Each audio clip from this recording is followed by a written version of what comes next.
மாதத்துக்கு முன்னாடி எனக்கு அம்பிளிக்கல் ஹெர்னியா சர்ஜரி நடந்துச்சு. இப்போ என்னுடைய நார்மல் லைஃப் எப்படி இருக்குது, நான் இப்போவும் பெல்ட் யூஸ் பண்ணிக்கிட்டு தான் இருக்கேன்னா, ஹெர்னியா சர்ஜரி பண்ணால் கட்டாயமாக அந்த பெல்ட்டு யூஸ் பண்ணி தான் ஆகணுமா, இப்போ ஹெவியான ஒர்க் எல்லாமே பண்ணலாமா கூடாதா, சர்ஜரி நடந்து 2 மாதத்தில் நான் எப்படி 4 AM ரொட்டீனை ஸ்டார்ட் பண்ணினேன், என்னெல்லாம் ஃபாலோ பண்ணணும், எந்த மிஸ்டேக்ஸ் எல்லாம் பண்ணக்கூடாது, இந்த பெல்ட் யூஸ் பண்ணுறதுனால என்னுடைய பெல்லி ஃபேட் வந்து ரெடியூஸ் ஆகுமா அப்படின்னு நிறைய கொஸ்டின்ஸ் கேட்டிருக்கீங்க. இந்த மாதிரி கொஸ்டின்ஸ் எல்லாத்துக்குமே இந்த வீடியோவில் நான் பதில் சொல்ல போகிறேன். Welcome to my channel. நான் உங்கள் பிரியா. என் சேனலை சப்ஸ்கிரைப் பண்ணி தொடர்ந்து ஆதரவு கொடுத்துட்ருக்கேன். உங்கள் எல்லாருக்குமே ரொம்ப நன்றி. இனிமேல் சப்ஸ்கிரைப் பண்ண போகிறவங்களுக்கும் ரொம்ப ரொம்ப நன்றி. 12th செப்டம்பர் 2025 அன்னைக்கு தான் எனக்கு அம்பிளிக்கல் ஹெர்னியா சர்ஜரி நடந்துச்சு. லேப்ரோஸ்கோபிக் மூலியமாக தான் பண்ணாங்க. அதாவது பெரிய கட் இல்லாமல் மைனராக ஹோல்ஸ் போட்டு அது மூலியமாக சர்ஜரி பண்ணுவாங்க. நமக்கு அம்பிளிக்கல் ஹெர்னியா இருக்குது அப்படிங்கிறத ஃபைண்ட் அவுட் பண்ணுறதுக்கு எந்த மாதிரியான சிம்டம்ஸ்லாம் இருக்கும் அப்படிங்கிறத பற்றியும், நான் எதை வச்சுலாம் ஃபைண்ட் அவுட் பண்ணி ஹாஸ்பிட்டலுக்கு போய் எனக்கு இந்த ப்ராப்ளம் இருக்குது அப்படிங்கிறத நான் கண்டுபிடிச்சேன் அப்படிங்கிறத பற்றியும் நான் ஆல்ரெடி வீடியோ போட்டிருக்கேன். அதே மாதிரி என்னுடைய சர்ஜரி டீட்டெயில்ஸும், சர்ஜரிக்கு எவ்வளோ செலவாச்சு அப்படிங்கிறதும், 1 வீக் அப்புறம் நான் எப்படி ஃபீல் பண்ணுறேன் அப்படிங்கிறதுமே நான் வீடியோ போட்டிருக்கேன். அம்பிளிக்கல் ஹெர்னியா சர்ஜரி அப்படிங்கிற பிளேலிஸ்ட்டை செக் பண்ணிங்க அப்படின்னா உங்களுக்கு தேவையான எல்லா டீட்டெயில்ஸுமே அதில் கிடச்சிரும். சர்ஜரி முடிச்சுட்டு ஸ்ட்ரைட்டாக நிற்கிறதுக்கே முடியாத என்னால் ஒரு 2 மந்தில் நார்மல் ரொட்டீனுக்கு நான் எப்படி திரும்பினேன் அப்படிங்கிறத பற்றியும், எனக்கு நான் எந்த மாதிரியெல்லாம் எக்ஸ்பீரியன்ஸ் பண்ணேன் அப்படிங்கிறத பற்றியும் தான் இந்த வீடியோவில் பார்க்க போகிறோம். ஃபஸ்ட்டு ஹெர்னியா சர்ஜரி அப்படின்னாவே நமக்கு வயிற்றில் பாதிக்கப்பட்ட இடத்துல உள்ள மெஷ் வச்சு ஸ்டிச் பண்ணுவாங்க. ஸோ அந்த மெஷ் வச்சுருக்காங்க அப்படிங்கிறதுனால நமக்கு தேவையான ரெஸ்ட்டு அப்படிங்கிறது நம்ம கண்டிப்பாக எடுத்துக்கணும். அட்லீஸ்ட் மினிமம் 2 மந்த்தாவது நம்ம ரெஸ்ட்டில் இருக்கணும். எனக்கு வந்து என்னுடைய மாமியார் கூட இருந்து பார்த்துக்கிட்டாங்க. கம்ப்ளீட்டாக 1 மந்த் நான் ரெஸ்ட்டில் இருந்தேன். 1 மந்த் என்னுடைய மாமியார் என் கூட இருந்தாங்க. அதுக்கப்புறமா அவங்க ஊருக்கு கிளம்பிட்டாங்க. நெக்ஸ்ட்டு 1 மந்த் நான் என்ன பண்ணிக்கிட்டேன் அப்படின்னா, வெறும் சமைக்கிற வேலை மட்டும் பார்ப்பேன். மற்றது எல்லாமே எனக்கு வீட்டில் ஹஸ்பண்டும் குழந்தைங்களும் ஹெல்ப் பண்ணாங்க. அடுத்த 1 மாதத்துக்கு இப்படியே தான் போகுச்சு. 2nd மந்த்து நான் சமையல் வேலை, கிச்சன் கவுண்டர் டாப் க்ளீன் பண்ணுறது வரைக்கும் மட்டும்தான் நான் பார்த்துப்பேன். பாத்திரம் தேய்க்கிறது முதற்கொண்டு வீட்டில் மற்ற வேலைகள் எல்லாமே மற்ற 3 பேரும் சேர்ந்து தான் பார்த்துக்கிட்டாங்க. 1 மாதம் இப்படியே போச்சு. 3rd மந்த்லேருந்து என்னுடைய ஒர்க்கை நானே பண்ணுறதுக்கு ஸ்டார்ட் பண்ணினேன். அதாவது 4 AM ரொட்டீனை ஸ்டார்ட் பண்ணணும் அப்படிங்கிறதுக்காக என்ன நான் தயார்படுத்திக்க ஆரம்பித்தேன். ஃபஸ்ட்டு எடுத்த உடனே 4 AMக்கு நான் எந்திரிக்கவே இல்லை. ஃபஸ்ட்டு 6 AM ஸ்டார்ட் பண்ணி அப்புறம் 5:30 மாற்றி அதுக்கப்புறமா 5 o'clock கொண்டு வந்து அதன் பிறகு 4 AMக்கு ஸ்டார்ட் பண்ணிட்டேன். அதுக்கப்புறமா பிரம்ம முகூர்த்த பூஜை எல்லாமே பண்ணணும் அப்படிங்கிறதுக்காக 3 AMக்கு கூட நான் எழுந்துக்கிட்டேன். எப்போவுமே 4 AM ரொட்டீனை ஸ்டார்ட் பண்ணணும் அப்படின்னு நினைக்கிறீங்க அப்படின்னா கொஞ்சம் கொஞ்சமாக தான் அதுக்கு உங்களுடைய பாடியை நீங்கள் அடாப்ட் பண்ணி கொண்டு வரணும். எடுத்த உடனே 4 AMக்கு எழுந்தீங்க அப்படின்னா 1 வீக் தான் உங்களால் பண்ண முடியும். அதுக்கப்புறமா பண்ணவே முடியாது. 4 AM ரொட்டீன் பற்றி நம்ம சேனலில் ஆல்ரெடி நிறைய வீடியோஸ் போட்டிருக்கேன். செக் பண்ணி பாருங்கள் பிளேலிஸ்ட்டை. இனி லைஃப் லாங்க்கு டாக்டர் கொடுத்த அட்வைஸை கரெக்டாக ஃபாலோ பண்ணணும் அப்படிங்கிறதுல நான் ரொம்ப கான்ஷியஸாக இருக்கேன். என்ன அப்படின்னா, லைஃப் லாங்கு அதிகமான வெயிட் வந்து தூக்கவே கூடாது. ஏன்னா மெஷ் உள்ளே வச்சுருக்காங்க அப்படிங்கிறதுனால அந்த ஸ்டிச்சஸ் பிரிஞ்சிடும்னு சொல்லிட்டு வெயிட் எதுவுமே தூக்கக்கூடாது அப்படிங்கிறத ஆல்ரெடி சொல்லியிருந்தாங்க. கேஸ் சிலிண்டர், வாட்டர் கேன், குடம், தண்ணி குடம், குழந்தைங்கள 1 வயசு கொஞ்சம் சின்ன குழந்தைங்களா இருக்காங்க அப்படின்னும் பொழுது தூக்கிக்கலாம். ஓரளவுக்கு வெயிட்டாக இருக்காங்க அப்படின்னும் பொழுது தூக்கக்கூடாது. அதுக்காக நம்மளுடைய ரொட்டீன் அப்படியே ஸ்டக் ஆகி நின்றுமான்னு கேட்டிங்கன்னா அப்படிலாம் கிடையாது. ஒரு 1 மந்த் நம்ம கம்ப்ளீட்டாக ரெஸ்ட் எடுத்தோம் அப்படின்னாவே போதும். அதுக்கப்புறம் நம்ம கொஞ்சம் கொஞ்சமாக சின்ன சின்ன ஒர்க்லாம் பண்ண ஆரம்பித்து நம்மளுடைய ரொட்டீன் லைஃப்குள்ளே நம்ம வந்துடலாம்.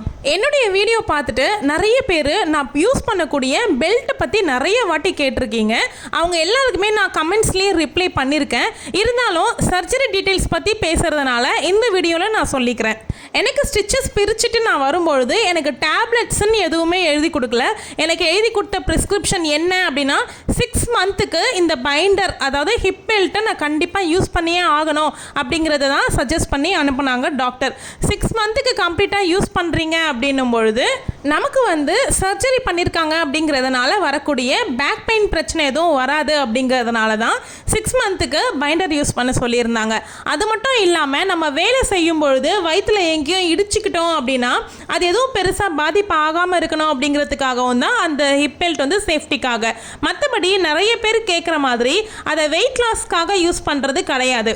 அந்த பெல்ட்டை நான் தொடர்ந்து போட்டிருக்கிறத பார்த்துட்டு நிறைய பேர் அது வந்து நான் பெல்லி ஃபேட் குறைக்கிறதுக்காக நான் போட்டிருக்க பெல்ட்டு அப்படின்னு நினச்சிக்கிட்டீங்க. பட் அதுக்கும் பெல்லி ஃபேட் குறையிறதுக்கும் எந்த சம்மந்தமுமே கிடையாது. நமக்கு பேக் பெயினுக்காக தான் அந்த பெல்ட்டு.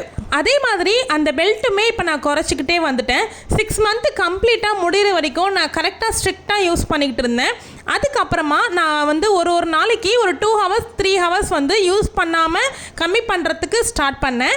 அப்படி ஸ்டார்ட் பண்ணி இப்போ ஒரு 1 வீக்காக பெல்ட்டே யூஸ் பண்ணுறதே கிடையாது. நம்மளுடைய உடம்புல ஏதாவது ஒரு பிரச்சனை அப்படின்னா கண்டிப்பாக நம்ம உடம்பு நமக்கு ஏதாவது ஒரு விதத்தில் சைன் கொடுக்கும். அதை நம்ம கரெக்டாக நோட்டீஸ் பண்ணி என்னவா இருக்கும் அப்படிங்கிறத அப்போவே செக் பண்ணிடுங்க. அதை பண்ணாமல் விட்டோம் அப்படின்னா அது பெரிய விஷயத்தில் கொண்டு போய் விட்டுரும். ஸோ நம்ம உடம்பு சொல்கிறத நம்ம கேட்கணும். இந்த சர்ஜரி மூலிமா நான் கற்றுக்கிட்ட விஷயம் என்ன அப்படின்னா, ஃபஸ்ட்டு ஹெல்த்து தான், அதுக்கப்புறமா தான் ஒர்க் எல்லாமே.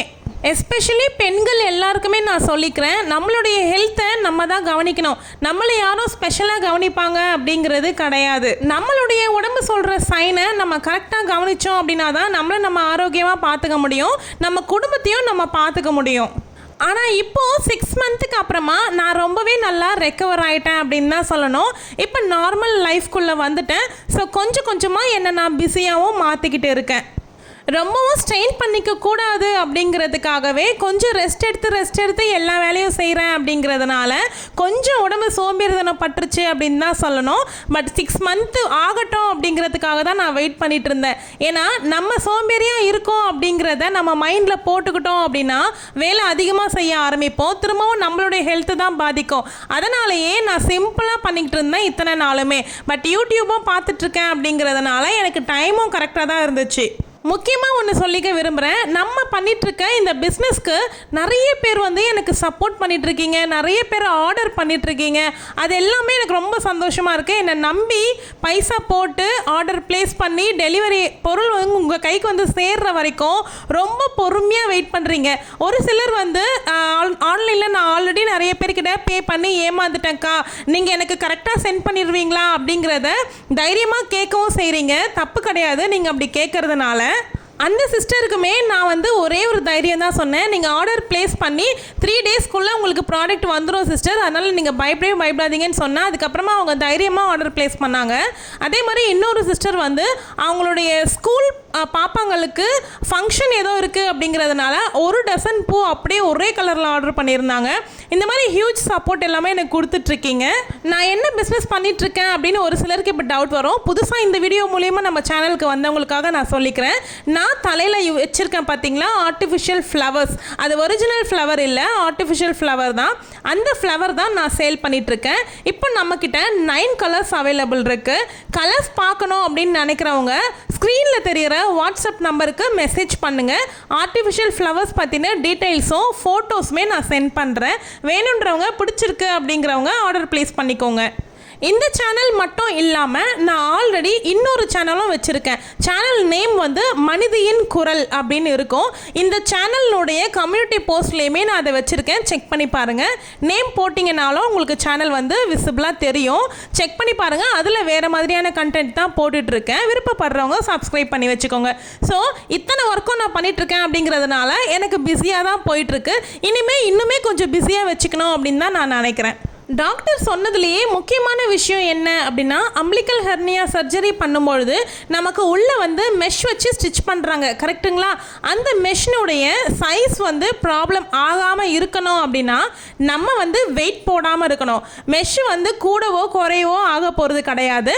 நம்ம வெயிட் போட்டுட்டோம் அப்படின்னா நம்மளுடைய வயிற்று பகுதியில் இருக்கக்கூடிய தசைகள் வந்து விரிவடைய ஆரம்பிக்கும். அப்போ அந்த மெஷ்னுடைய அளவு வந்து ஆட்டோமேட்டிக்காக குறைய ஆரம்பிக்கும். திரும்பவும் நமக்கு ஹெர்னியா ப்ராப்ளம் வரத்துக்கு அதிகமாக சான்சஸ் இருக்கு. ஸோ டாக்டர் சொன்ன விஷயம், வெயிட் நீங்கள் போடவே கூடாது, வெயிட் ஏறக்கூடாது அப்படிங்கிறத சொல்லி அனுப்பிச்சாங்க. நான் ஒரு 6 மந்த்து கரெக்டாக ஃபாலோ பண்ணிக்கிட்டு இருந்தேன்.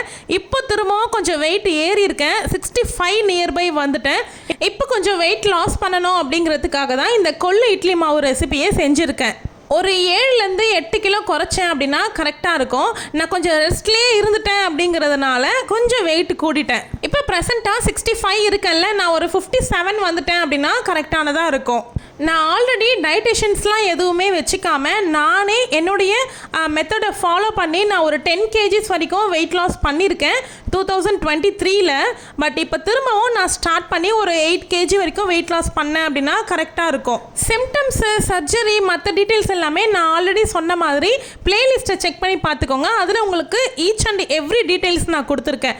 எந்த ஹாஸ்பிட்டலில் பண்ணேன், எனக்கு சர்ஜரி பண்ணுறதுக்கு எவ்வளோ ஆச்சு, என்னுடைய ரூம் டீட்டெயில்ஸ் முதற்கொண்டு எல்லாமே ஆல்ரெடி சொல்லியிருக்கேன். 6 month வரைக்கும் கீழே உட்காரவோ இல்லை படுக்கவோ கூடாது அப்படின்னு டாக்டர் சொல்லி அனுப்பிச்சிருந்தாங்க. பட் நான் 3 month வரைக்கும் தான் கீழே உட்காராமல் ஃபாலோ பண்ணேன். ஆஃப்டர் 3 monthக்கு அப்புறமா நான் வந்து கீழே உட்கார ஸ்டார்ட் பண்ணிட்டேன். பட் இன்னும் கீழே படுக்கிறதுக்கு ஸ்டார்ட் பண்ணல. ஏன்னா எனக்கு கீழே படுத்து எழுந்தேன் அப்படின்னா கண்டிப்பாக பேக் பெயின் ப்ராப்ளம் வந்துடும் அப்படிங்கிறதுனால நான் இன்னும் அதை வந்து ஸ்டார்ட் பண்ணாமல் இருக்கேன். பெட்டு மேலே தான் படுத்துக்கிறேன். ஸோ இப்போ தான் ஒரு 1 week பெல்ட் போடாமல் இருக்கிறதுக்கு முயற்சி பண்ணிகிட்ருக்கேன். ஃபஸ்ட்டு ஒரு 2-3 நாளுக்கு கொஞ்சம் கஷ்டமாக இருக்க மாதிரி தான் தெரிஞ்சிச்சு. எடுத்து போட்டுக்கலாமா அப்படின்னு தோணுச்சு. ஏன்னா ஒரு 15 daysக்கு பெல்ட்டை வந்து கொஞ்சம் கொஞ்சமாக ரெடியூஸ் பண்ணிக்கிட்டே வந்தேன். எடுத்த உடனே பெல்ட்டு போடாமல் நான் இல்லை, ஒரு 3 hours போடாமல் இருப்பேன், திரும்ப ஒரு 4 hours போடாமல் இருப்பேன். அந்த மாதிரி கொஞ்சம் கொஞ்சமாக தான் ரெடியூஸ் பண்ணிக்கிட்டு வந்துட்டு இப்போ 1 week சுத்தமாக போடாமல் இருக்கேன். ஒரு 3 days கொஞ்சம் என்னமோ மாதிரி இருந்துச்சு. ஏன்னா ஒரு 6 மாதமாக என் கூட ட்ராவல் பண்ண ஒரு பொருள் திடீர்னு போடாமல் இருக்கும் அப்படின்னும்போது அந்த மைண்டே நமக்கு வந்து போடணும் அப்படிங்கிற தாட் கொண்டு வரும்.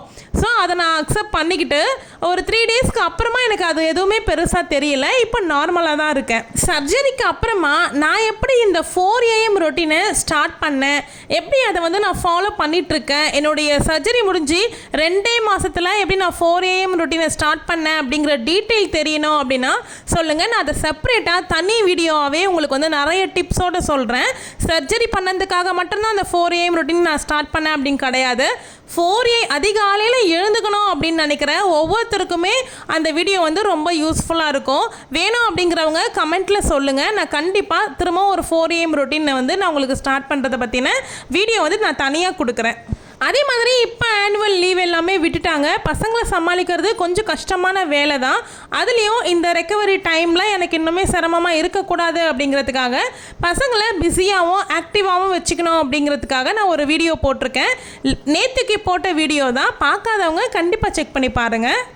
அந்த வீடியோவில் சொல்லியிருக்க டிப்ஸ் எல்லாமே ஃபாலோ பண்ணிங்க அப்படின்னா கண்டிப்பாக உங்கள் பசங்களும் ஸ்க்ரீன் டைமை குறைச்சி நல்ல ஒரு ஆக்டிவான ஆக்டிவிட்டீஸில் ஈடுபடுவாங்க.